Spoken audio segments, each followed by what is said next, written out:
So good morning, everyone, and welcome on a slightly gloomy day, but it's not gloomy here inside with us. So I'm very pleased to welcome here Jane Brindley of Horse Rider Confidence Scotland. Welcome, Jane. Thank you. Hello, welcome. And nice to be here. I just thought I would do a quick introduction. So some people said, oh, you've got competitors coming on board with things, people that are doing the same thing as you. That's different. Normally people won't do that. And I just thought I would talk about very quickly why it is that I've got Jane here with me today. And I think it's very much my ethos is that when you're operating out of what we call an idea of lack, like there's not enough of something to go around, then you worry about competition, you worry about what other people are doing, and you want to be the best, you need to be the top and all that kind of thing. But when you're operating out of a place of just like accepting that everyone needs this stuff, there's enough to go around. There's like 6 million horse riders just in the UK, and I certainly couldn't cope with everyone if they wanted to come to me. I don't know about you, Jane. Really? Okay, fine. I think it's really great to bounce ideas off of someone who's doing something similar. You can always learn something new. I know you do something slightly different to what I would do. Even if it's the same thing, there will always be differences and nuances between us. Mm-hmm. And, I just think it's great that when we collaborate together, people realize that there's lots of options out there. And if you look at how many loaves of bread are on a shelf in a supermarket, there's so many different types, but it doesn't mean that we don't want bread. So my idea really behind this today is to share some ideas and talk about confidence in itself and to help people realize that there's lots of help available, and whoever you choose has got to be the right person for you. And we're even going to be talking a little bit as well about who you should be choosing and why that's important. So thank you so much, Jane. Tell us just a little bit about yourself, just to introduce you and what you do and who you are. Okay, thanks. And it's lovely to be with you, Jenny. And I really do agree about the collaborating with fellow professionals. We're all in this together. There's a huge need. And as you say, there are only 24 hours in a day and we can't help everybody. And also different therapists or different mindset coaches, however you want to describe yourself, have a slightly different approach, and we're in different parts of the country, etc. So it's great to work with our fellow colleagues, really. And when you do work from home, you can be quite isolated. So it's nice to feel that you have colleagues that you can bounce ideas off. So thank you for including me in today. I really do appreciate that.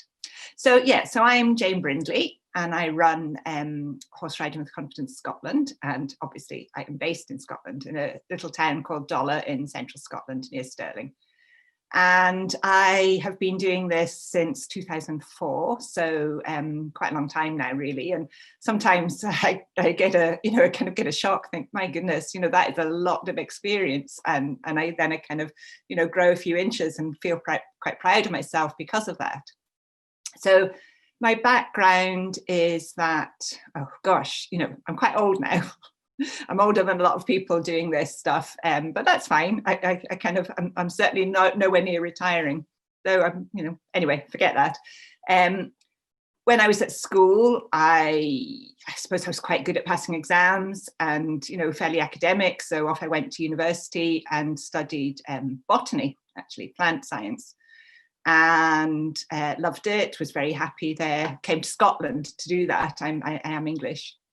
But then towards the end of that, I kind of thought I probably wanted to work with people rather than be a scientist. So I changed completely and went and did some nursing and midwifery, worked as a nurse and mainly as a midwife for quite a long time, and loved that, thrived, and was probably quite good at it, I have to say. However, at the same time, I was a community midwife, and by this stage married and going through infertility treatment or investigations. And I'm sure you can understand that being a midwife and going through that is not the easiest place to be. So I decided to step back from that world, and I didn't know what I was going to do, where life was going to take me, but I just needed to get out of that world. Then a couple of years later, I found myself pregnant, but tragically our baby was stillborn. So all the more reason not to go back to midwifery for me. Fortunately, I had a husband who runs his own business and could support us, the two of us, financially. So what to do. So I really did retreat to recover from that traumatic experience. And I needed to do that. And then gradually I started to look around for what to do. So I had the opportunity to do some psychology courses. So went and did that and absolutely loved it, and got on really well with the teacher, who kind of said to me, why don't you do counselling? You'd be good at that with all your life experience so far, and so on. So I started to investigate and look for things to do. And a lot of the counselling courses looked to me to be a little bit wishy-washy. They weren't quite what I was looking for. So then I stumbled upon, well, a friend had done a really kind of quite substantial course in hypnosis and psychotherapy, taught at postgrad level. So it was quite meaty. And I investigated that and applied and got onto that, and absolutely loved it. And as soon as I started, I thought, yes, this is it. And it took me, it was part-time in 3 stages, but the whole course gave me a diploma in hypnosis and psychotherapy.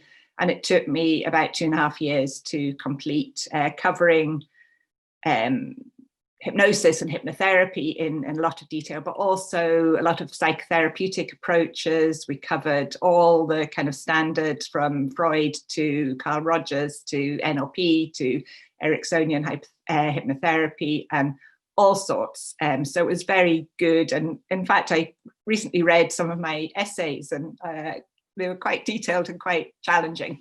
So I loved that. And the final stage of that was dissertation. So I chose to do, I am a horse rider, forgot to add that. One of the things when I did my retreat was I bought my first horse.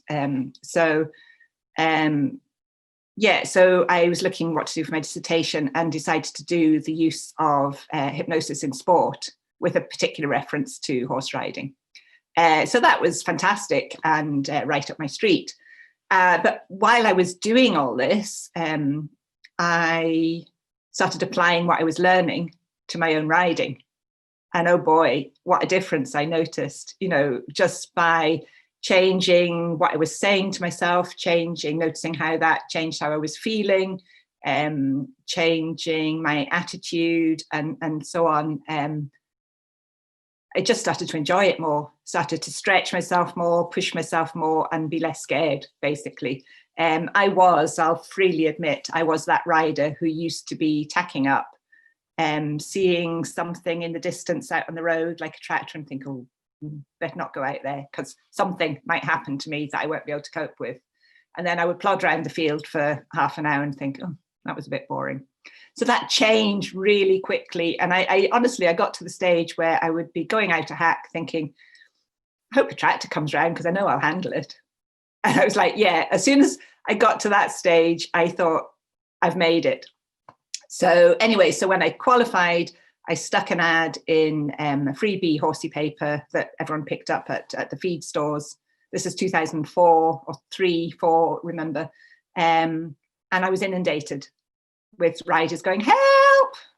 At that stage, 15, 16 years ago, there was still very much a don't make a fuss and get on with it attitude in the horse world. And I was amazed by the need. It wasn't just me, it was a lot of people.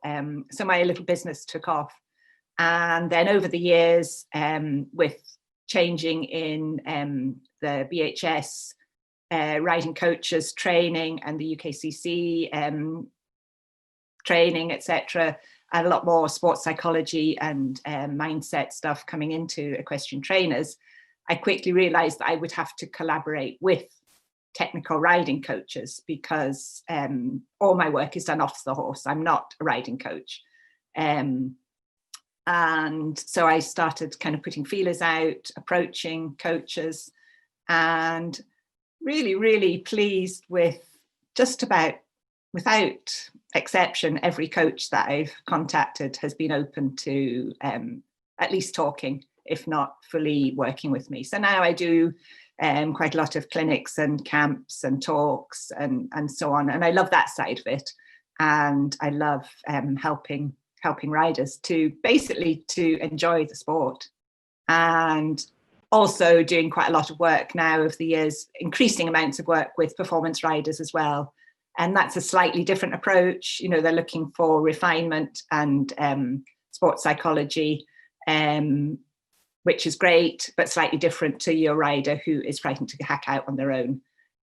So the two aspects of my work, or many aspects of my work, are all in there, and I love all of them.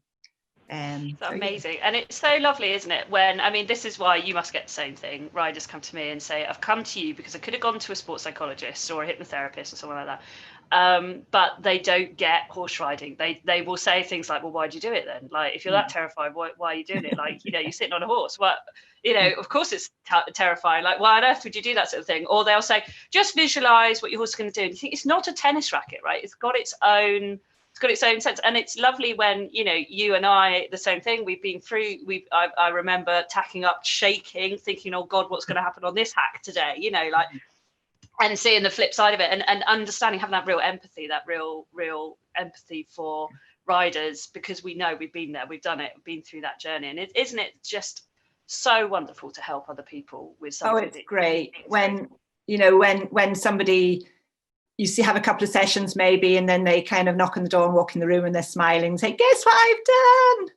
I've done? It's just, you know, it's a real thrill. And ultimately, my job is to help people to enjoy their riding. Yeah, I mean, that's the thing, isn't it? Most people, I mean, you're like me, you work with performance riders as well, who will be having to do it to make money. They, you know, it's a living and things. So it's, like you said, it is slightly different and things. It's similar stuff that's different. But most of the time, it's leisure riders, isn't it? And people, and, you know, I don't know if you hear this, but all the time it's like husbands and other people are going, why are you doing it? You don't even enjoy it. Like, why do you just give it up? And it's like, no, that's not even an option. I know.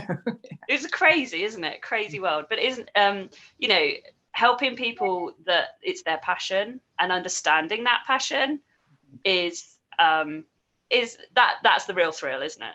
Definitely.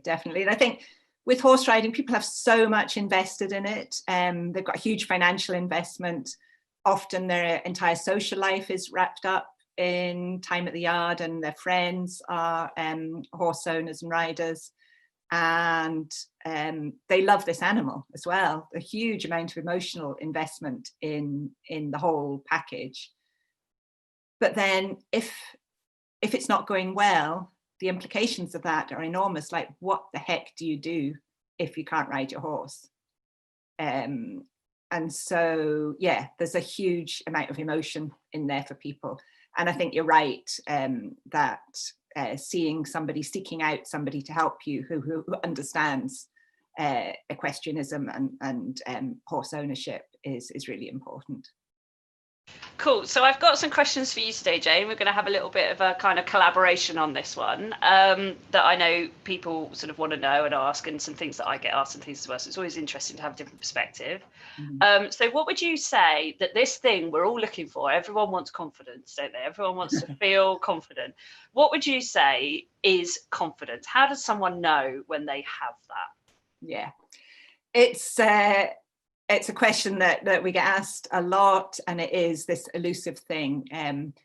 I used to think that it was a thing that you either, you know, when I very first started, I thought it was a thing you either had or you didn't have. But over the years, I realized that it isn't a constant. However, I think I like to describe it as a feeling going along with a belief. So it's a feeling of comfort in your mind and your body, that you're in the right place, you can handle the vast majority of things that are that you encounter. You're not fighting against the horse by your tension. And along with that goes a thought process that, yeah, I'm okay, I've got this, I can do it. So you could be a confident rider on one horse, but not on another. It isn't a constant. It depends on what situation you find yourself in. But generally, I think that's how I see it, is a feeling of physical comfort going along with mental thoughts that you can handle the situation that you have chosen to put yourself in, that you've got it. You've frozen, Jenny. You have frozen. I don't know if that's me or you. Anyway, I will carry on chatting as Jenny has frozen and she seems to have disappeared. Right. Oh, you're back. Are you back? I can't hear. You're muted. I'm so sorry. I don't know what happened. It just said your internet connection is unstable and logged me out. So Yeah. I don't know where we lost you. I'm really sorry. I was talking about confidence, and that ultimately I think it's a physical feeling of comfort that goes along with the thoughts that you have got the skills and experience to cope with the situation you've chosen to put yourself in. Yeah. And that you will handle the vast majority of unexpected occurrences. Cool. Yeah, and I think I heard you say just before I lost you as well that it's it can be okay on one horse and another. It's very, very environmentally affected, isn't it? Even I mean, when we talk about environment, we think about the weather and things. Now that definitely is something that can affect it, but it can be how you're feeling that day, or what venue you're at, or who your instructor is, or any of that stuff as well, can't it? It's really very fluid. Yes, and also I think that you can be a confident novice even if your skills aren't particularly advanced. You still have that feeling and that belief that you will learn, that you will progress, that you will have fun along the way, and that you're not, I mean, a confident rider isn't afraid to make mistakes, because they accept and understand and believe that that is part of the learning process. Whereas a rider lacking in confidence is often terrified of making a mistake, of to be doing something wrong, or to be ashamed of their lack of experience. So yeah, and often it can come about, like you say, so we can have a confident novice, and we can have an unconfident expert. And so how is it then that you can be an expert and you can, you might not be afraid of your skill level or something like that, but perhaps you're afraid of something happening again because something's happened in the past. Now that's really common in our sport, isn't it? Because trauma in horse riding, I mentioned the word trauma and people think, well, I haven't been to a war zone, I haven't got PTSD, what are you on about? Because people don't realise that actually trauma is something that we can experience by falling off a horse or by the emotional impact of something that's gone on. And that's something that we work with quite a lot, isn't it? The sort of accidents or the near misses, or even the accidents a friend's had or we've heard about or we've seen as well. So tell us a little bit about that side of confidence and things, and how it can get knocked. And we have to remember, I think, that trauma can be cumulative. So all the little experiences of spooks and falls and being tanked off with and all that can really build up to really anticipating what could happen again, and that often, and we have to deal with that, and I think more and more in our work, and I'm sure you do, kind of explaining to a client what's going on in their brains, explaining the whole neuropsychology behind it, helps them understand what's going on, and to really help them understand that it's simply their body working as it was evolutionarily designed to work, and helping them to understand that the physical sensations they are experiencing are purely their body working. And sometimes understanding that, I mean, we're not here to discuss the whole neurobiology, neuropsychology stuff. It's too early in the morning for all that. Yeah, we haven't got years, we've got like an hour. But so when somebody understands that when they get this hormonal surge that causes the physical sensations, that is actually nothing to be frightened of. It's not a predictor of disaster. It's just simply their body working based on past experience, the pattern matching that goes on. Think, oh right, horse's ears are pricked, I feel it feels a bit tense. Oh God, that means disaster's about to happen. No, it doesn't. So step back, you're on a horse. So just develop some techniques to let go of that tension, to say to yourself, right, I know what's happening here. You almost have to get that kind of thinking part of your brain to speed up so that it can handle the primitive part of your brain that's going, oh, let's get out of here. And once a rider understands what's going on, they can handle it better. And I don't know if you get the same as me. I get an awful lot of people that think it's not normal. They're not normal. It's not, you know, and they say, oh, this is crazy. It's stupid. It's like, no, it's just your brain. It is actually doing its job. It's not massively doing it in the most helpful way at the moment, but it is just doing its job. And I say to people, I'm sure you do, you're really normal, actually. I'm sorry. I hate to burst your bubble here, but you're actually really normal. And they're like, oh, what do you mean I'm normal? Like, clearly I'm not. I'm not doing all these things. You are. It is normal. So the normal function of the brain is what we're really working with here, isn't it? Yes. So, yeah. When I very first started this, in my naivety and lack of experience, I thought it was going to be my job to help riders never to feel anxious again. And yes, been there. I stepped out on that journey, and very quickly I realized that, sorry, that's not going to happen. You're a human being and you're riding a horse. Yes, you're riding another sentient being that's got all the same stuff going on in an even more primitive way. Yes. And doesn't have that logical reasoning side so much. So yeah, it's a wonderful, oh God, wouldn't it be easier to work with tennis players and golf players? I mean, I did a talk once to Dollar Ladies Golf Club. And I kind of have a talk that's sort of 5 steps to riding confidence. And I just adapted it, 5 steps to golfing confidence. And these women, they spent the whole kind of 2 hours I was with them trying to convince me that their golf clubs had minds of their own. And I was going, sorry, no, they don't. And they're going, they do. No, they don't. Yeah, so it was all in good humor, but yeah. And we do have to factor in the horse, of course. And, you know, I have Highland ponies and I work and the 2 I've got at the moment are retired. They're not that old, but sadly they're both unsound and they're retired. One I bred myself, so I've had her since the minute she was born, and the other one I bought as a 2-year-old. And, you know, they're relatively steady horses, but they still, my goodness, they can still turn on a sixpence and tank off in the opposite direction if they want to. Any horse can do that. You know, any horse, we know that any horse can do that. So we just have to remember that and work with it. And I think one of the things that people want, isn't it, is control. They want to feel in control, because if you feel you're in control, you're confident. And one of the things I say to people is, well, you're never actually in control of your horse. Sorry. And they say, what? Hang on, you're a confidence expert. How can you say that to me? Like, why would you tell me that? And it's like, well, because you're not. You know, you've got to be in control of your own reactions, your own responses, your own body, your own skills, your own learning, that side of things, so that you can react to their reaction. But they're a horse. Unless you want to shut them down, they're bigger than you. They're always going to win in that respect. Exactly. So yeah. So tell us a little bit then about, so we talked about how it can be lost. It can be lost through a series of things. It could be lost through one thing. It could be lost through sometimes others saying something. It's not even necessarily truth.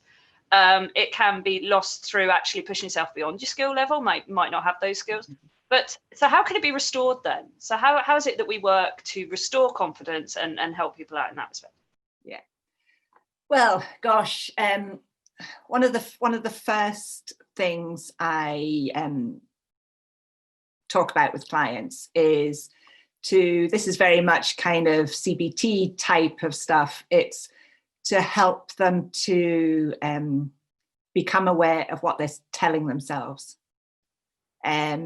Because they very, very much believe what they tell themselves. So, for example, if a rider truly believes that they can't jump more than a cross pole at sort of 50 centimeters or smaller even, then they're never going to try to do more. Now, there's no rule that says they must do that. That the only thing a horse owner must do is look after the welfare of the horse. That is absolutely the only thing that they must do. Everything else is by choice. But one of the models that I like best, and it's so simple to explain to a rider, and it's so easy, is the comfort, stretch and panic model. The rider can choose to stay in their comfort zone for as long as they want, but they have to accept if they choose to stay there, they're not going to make any progress. we don't want to be in the panic zone, because that's when the relationship between the horse and rider break down and everything falls apart. And so the good stuff happens in the stretch zone or the learning zone, whatever you might like to call it. So if a rider is very timid, very lacking in confidence, then the simplest way that they can kind of imagine that they're going to ride and feel like they're immediately making progress is to ride on the border of what's comfortable and what's stretching them. So that each time they ride, they add in a little bit, that they stretch a bit. And the aim of that then is that their comfort zone expands, and what used to bother them or stretch them or they worry about moves out. So the rider can very, very quickly feel that they're making progress. So that, along with physical relaxation techniques, breathing techniques, and the classic one is, riders holding their breath and tensing up. So, something as simple as getting on your horse and doing a body scan, being aware of physical tension and then breathing out into that area, breathing in calmness and breathing out the tension is just so simple. Nobody needs to know they're doing it. I remember a time when I was having, because as I said, my horses are retired now, and I kind of thought for a while I'd given up riding, but then I missed it too much. So I now go to a lovely equestrian centre.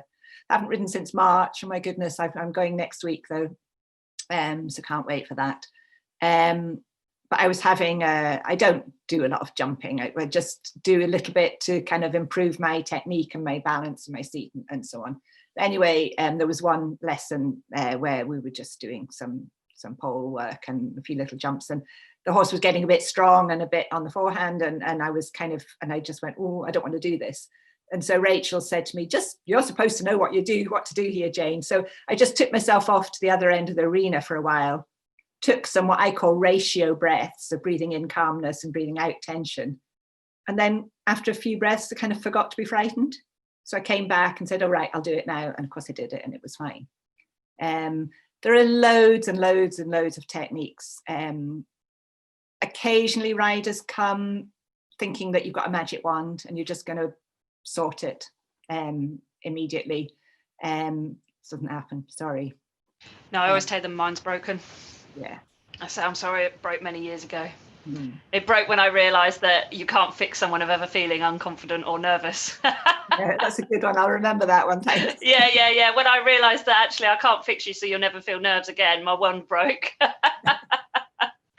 So yeah, no, and it's great. And it's lovely as well that, we're on a learning journey as well. We ride, we do different things, we push ourselves. And that we're aware of it, because it's a couple of shoes sometimes, isn't it? I don't know if you find this, but sometimes we don't necessarily spend as much time working on it ourselves. And we have to remind ourselves to do it. And someone will say, well, how come you're worried or scared about something? You're the expert in this. It's like, well, hang on a minute. I've got a comfort zone too, and I'm just a little bit too far off the edge of it right now. Thank you. I've got to address that. But, you learn the edge of your comfort zone, don't you? By pushing it, by feeling it, by dipping your toe and learning it. And sometimes you're going to go that bit too far and go, oh, oops, a little bit too much. But that's okay, as long as you can view that as learning. Yeah. As long as you can view that as learning and go, oh, yeah, no, a bit too much. But it's catching it, isn't it? Like you say, like, I love that story about you just taking yourself. I've sat in the middle of a lesson and just cried. And the instructor's like, what are you doing? I was like, I don't know.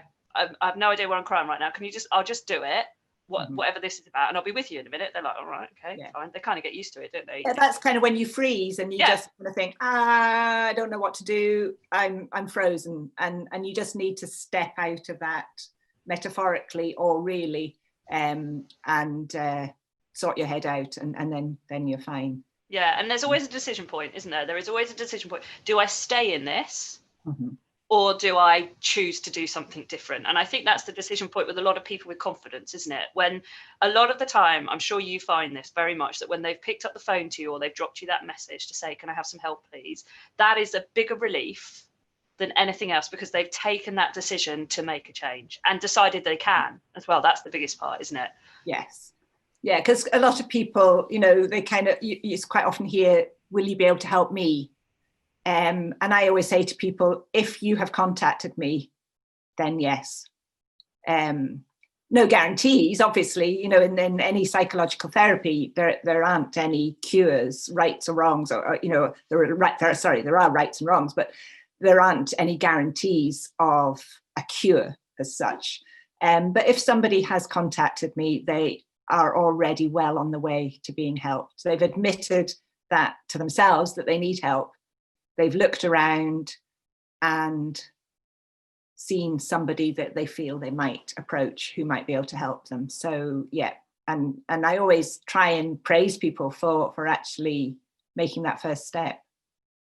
Because that can be the hardest with anything, can't it? Admitting that I don't want to call it a problem. You haven't got a problem. You're just not feeling the best that you can feel, or getting the most out of it that you want to get. But all the while you're in denial of that, or you're trying to, push it away or just ignore it, actually it will get worse, won't it? Because you're trying to put it in a box, or you're trying to ignore something, and it will have to start shouting louder and louder because it's doing something for you at that time until you undo it. Which brings me beautifully on.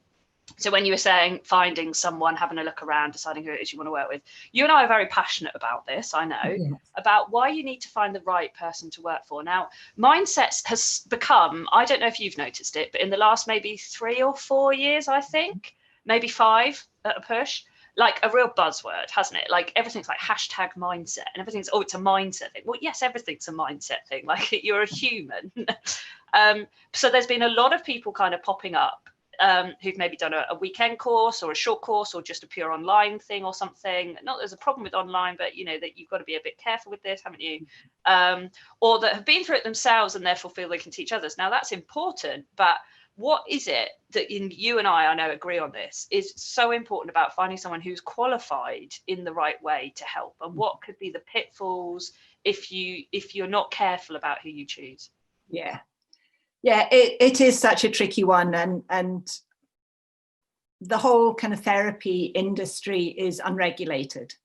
There was talk probably between 5 and 10 years ago about European regulations and UK regulations and so on, but that's just fallen by the wayside.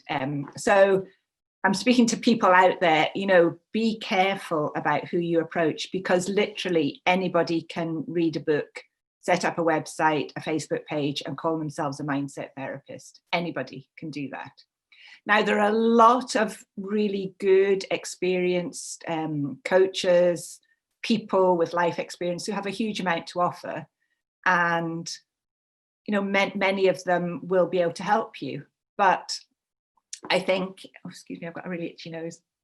I think if you're going to trust somebody with your sport, your enjoyment of your sport, you're trusting somebody with your own emotions, it's really important to just check out what qualifications they have got and what experience they have got. Any reputable therapist will probably have something on their website to say what organizations they're registered with. And to be honest, over the years I've been doing this, I can think on one hand of the number of people who've said to me, can I see your certificates, or what qualifications do you have? But if it was me consulting somebody, I would want to know who they trained with, what qualifications they have got, what experience they have got. Are they insured? Do they have a code of ethics that they adhere to? Do they have a requirement for CPD, for continuous professional developments? In other words, are they continuing to learn? Do they even have supervision, perhaps, as something that is really quite useful in the therapy world? And I just think these things are really important, rather than going to just look at somebody on the internet who's got a kind of a posh looking page and think, oh yeah, they must know what they're doing. So just be careful. When I work with riders, and I'm sure you're the same, knowing your background, I'm looking at the whole package. A person with a history and a life, and you're not just a rider with a confidence issue. And often people, and I'm sure you hear this regularly, people say, can I just tell you this? I've never actually told anybody about such and such a thing that happened to me. And it's a really privileged position to be in, that somebody trusts you enough to divulge that. But also as a therapist, you need to know how to handle that, what to do with that information, because that could be the root of the problem. It could be anything that's happened to this person previously that is affecting their ability to ride their horse and their enjoyment of riding the horse. So you need to have the tools as a therapist to be able to deal with that. And so the true, best isn't in it? the world, the person who's read a book or been on a couple of weekend courses or done an online thing won't have that experience. And that's so key, isn't it? I often say that the reason that people come to us is because they deeply care about their horse riding, so they want to make a change. But it's very rarely, well, no, very rarely is a bit strong. It's very often not actually about the horse riding. There's something else secondary going on that they didn't have any idea was really getting in the way. Because if we want to build a great pyramid, we need to have a strong foundation, don't we? Now, if the horse riding bit we make strong, but there's something else going in their life that's really wobbling, and that they're finding difficult, that's coming in there, you haven't got that strong foundation, and so often than not we end up working with something that's nothing to do with riding whatsoever, is it? And so there's definitely, like you say, there's that fine line, isn't there, between a riding coach or someone that understands a bit of psychology to help the rider in their lessons or to progress, or can understand comfort, stretch, panic. That's a real key one that coaches can do. And then, but you need to know, I mean, even I know the realms of like what I am capable and expertise in, and I will refer on if I think, oh heck, that's nothing, that's not in my realm. So you need to know when to refer on. And I think that's the other bit that you learn in your training, isn't it? When you learn in any kind of training that's really good, accredited, deep, takes you a long time to do, what have you, and includes some kind of assessment, evaluation, something like that, is that often they will also be looking into when you reach the limit of what you are qualified and experienced enough to deal with, and when actually you'd go, I'd refer on at this point, this is not within my realm. That's really important as well, isn't it? Definitely. I totally agree with that. And we're dealing with people, we are really dealing with the whole package, and all these changes that we can make help people with horse riding have benefits in their whole lives. And I haven't really touched on hypnosis. I do love hypnosis, and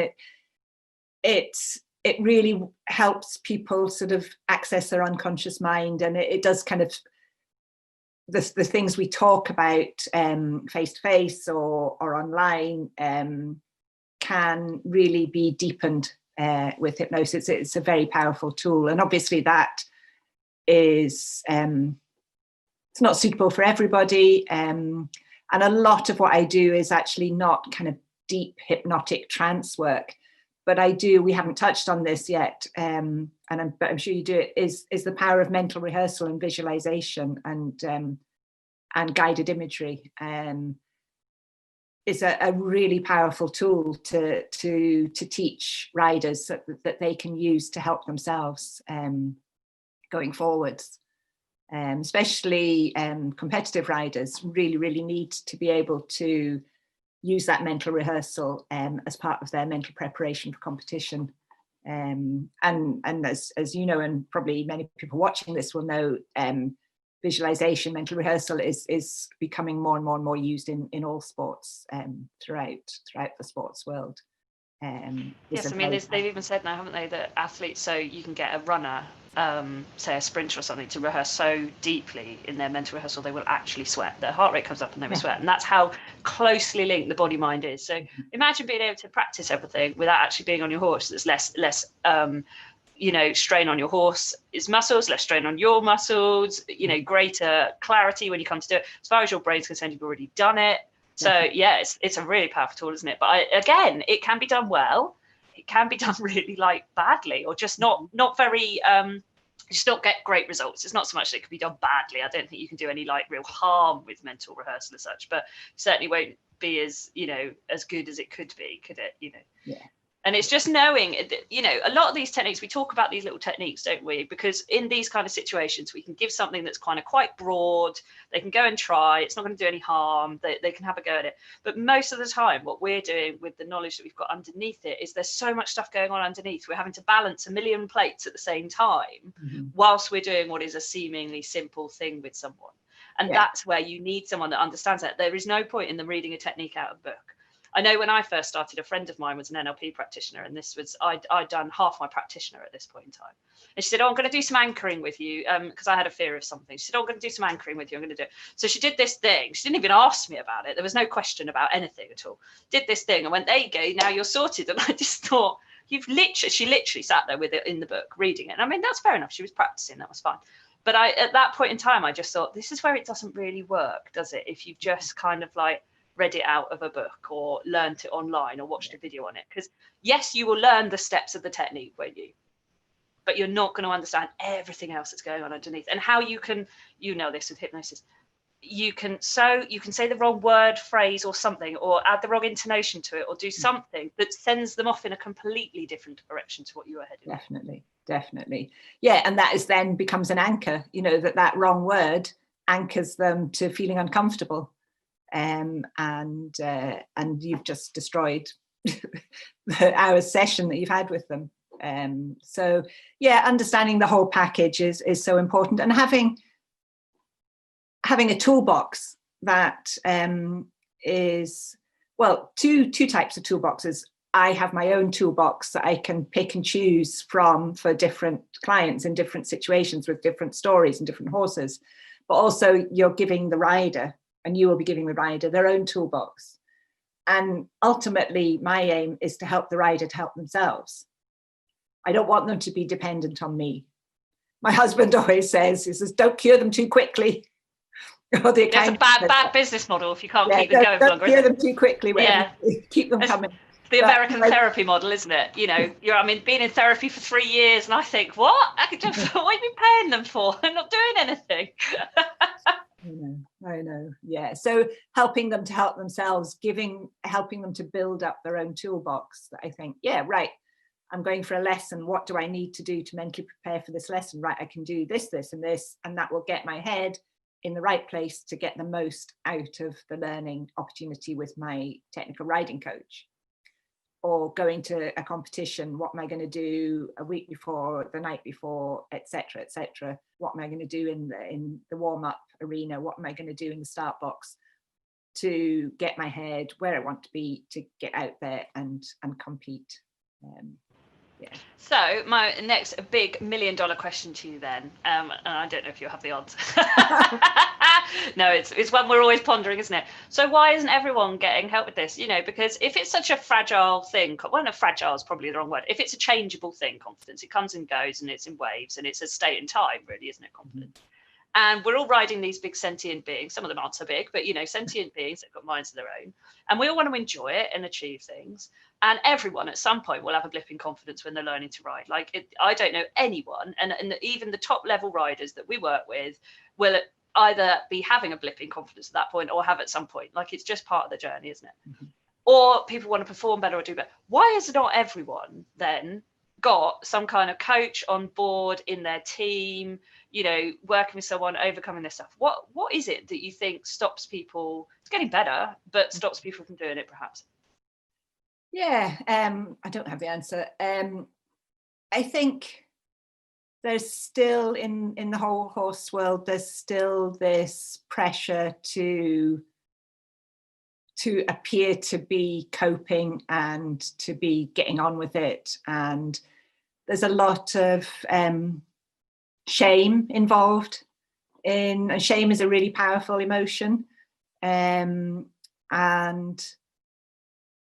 it's an internal emotion. It's kind of the fear of being exposed and to be seen to be not able to do what you want to do, or to be seen to be making a mistake, or to be seen to be doing something wrong. You know, this huge sense of shame that people have when they're not handling it. So people then kind of either retreat into themselves and start avoiding situations. Your classic, you'll have heard it all the time. Oh, right, I went up to the yard, but it was a bit windy, and oh, he looked like he was in a bad mood. I better not ride. Perfect excuses. Yeah, he hasn't been turned out for a couple of days. Better not ride today. And that then builds up, and then the shame compounds, and the rider gets more and more avoidant. until, you know, they might be thinking about giving up, or they might just get into this situation where they just don't know what to do.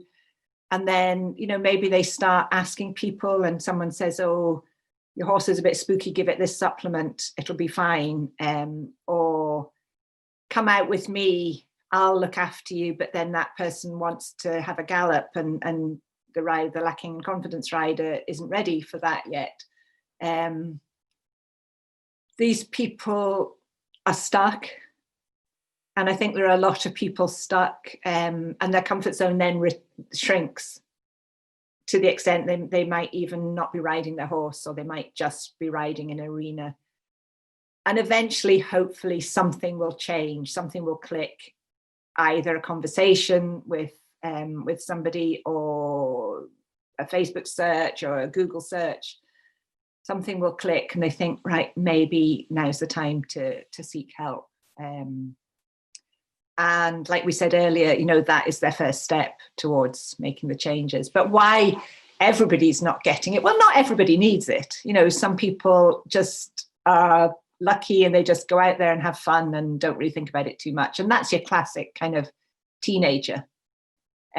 Just get on, gallop everywhere, have a laugh, fall off, get back on, horse rears, have another laugh, it's fine. But then once they become adults with responsibilities, and you know, they have a job, or they have a family, or they have to earn a living, the responsibilities grow, and the what ifs increase. And a lot of my clients are kind of women in their maybe 40s who have a huge amount of commitments to family and work and life, and their horse is supposed to be their downtime, but the pressures are enormous and things can sometimes fall apart. And these people, you can help these people turn things around quite quickly to enjoying it again. But yeah, I think everybody should have a mindset coach or a confidence coach. But, you know, that's because I do what I do. Well, of course, yes, we do, obviously. And presumably you've got your own coaches and people that you turn to as well. Yes. I am certainly riding coaches. Yeah, I don't have a mindset coach. I maybe I should. Yeah, I do have a supervisor though. For my registration, I am obliged to have supervision, and I talk to her a lot about life stuff. If there's anything kind of getting in the way of my mindset. She's not a horse rider though, but she's good. Yeah, I think having your own coach, you know, people are always surprised when I say, oh, I've got my own coach. They say, well, why? Because you should be able to do it yourself. And it's like, well, because a lot of it is unconscious patterning. We don't notice we're doing it. So I need someone to look at me impartially and go, you do realise you just said that? Or really? Do you really think that? Or what is it that's stopping you then? It's like, oh, yeah, thanks very much. Yeah. So, yeah, you do, don't you? Yes, the area where I fall down a bit is the kind of the business side of it. You know, I come from it's a long time ago now, but the NHS, where the product is free at the point of delivery. So when I first started doing this, I was really uncomfortable in charging for my services, and had to get my head around that. And at the beginning, I kind of saw it as sort of a hobby that made a bit of money for me, but gradually over the years, I have become more business-like in my approach, and I've seen benefits from doing that. So yeah, that is my main area of weakness, if you like, is business processes and tech processes and so on. So I do have help with those things, and I think that's really important for me. Yeah, and I mean, certainly I've interviewed a lot of business people on these Q&As and entrepreneurs and things. I'm from a corporate business background, so that's probably where I'm stronger in it than the other stuff, to be honest. Obviously, doing what I do, I can do. But, you know, and it's always really interesting to hear who they've got to support them, where they get their information from, because no one knows everything. And, you know, when you are in business on your own, you've got to do everything until you start learning to outsource a lot of it to the experts. And it's a bit like that with riding, isn't it? Like you're not going to know everything about your riding. You have a coach, you upskill, you go and learn, but sometimes you need to outsource some of that to someone who's going to help you with it and give you those shortcuts. And I suppose that's where we see ourselves, isn't it, really? Someone who can shortcut you in what would be a very long and difficult journey otherwise, for you to feel more confident and get what you want out of it. And, you know, actually wire your brain in a way that's really quite useful, to be fair, rather than kind of getting some of that glitchy stuff in the way and things that are old and haven't been sorted and you didn't even realize were there. Yeah, and I've always been a great believer in that. You know, if you've got an issue with your horse's health, ask the vet. If you don't know what to feed it, consult a nutritionist. If you've got a technical riding issue, look around for a coach who is empathetic and experienced in teaching people at your level. If you've got a problem with your horse's feet, consult the farrier. If you've got a problem with your thought processes, consult somebody like you or me. Yes, you'll have to pay for that consultation, but ultimately you will probably save yourself money. Oh, absolutely. I think people save themselves a lot of money in heartache, don't they? When, you know, they just keep changing lessons, or they try a new tack or kit, or, you know, different things for their horse, when actually their horse is fine. It's just them reacting. And or try new saddles, bits, bridles, stirrups, whatever it is that they do. And actually, at the end of the day, it's their mindset that is the thing that will make all the difference. And I often say to people that, you know, this stuff is an investment, and it's going to cost you some money, but then so would a saddle. And is there any point in you buying that saddle if you're still not going to feel happy and confident in it? Well, you know, why not put a bit of money towards something else, and then if you still want the saddle, that's fine. You know. But yeah, so it is about the whole picture, isn't it? We've got to look at everything, haven't we? We've got to look at the mental side, the physical side, and, you know, your learning and everything together, haven't you? Yeah. So thank you so much, Jane. It's been an absolute pleasure. Great. I've really enjoyed that. Thank you. And if anyone wants to get in touch with you, it's Horse Rider Confidence Scotland, is that right? Horse Riding with Confidence Scotland on Facebook, and Confident Riding Scotland on Instagram. And yeah, I'd be delighted to hear from anybody. Super. Well, thank you so much for sharing your thoughts with us today. And it's so nice, like you say, to chat to someone else who's doing the same things, you know, similar but different. And kind of go, oh yeah, no, that's, oh look, we're all doing similar stuff. That's nice, isn't it? It's all helping people, which is great. Absolutely. So, thank you once again, and we will share your details with people so they can be in touch if they want to. Thank you very much. Thanks.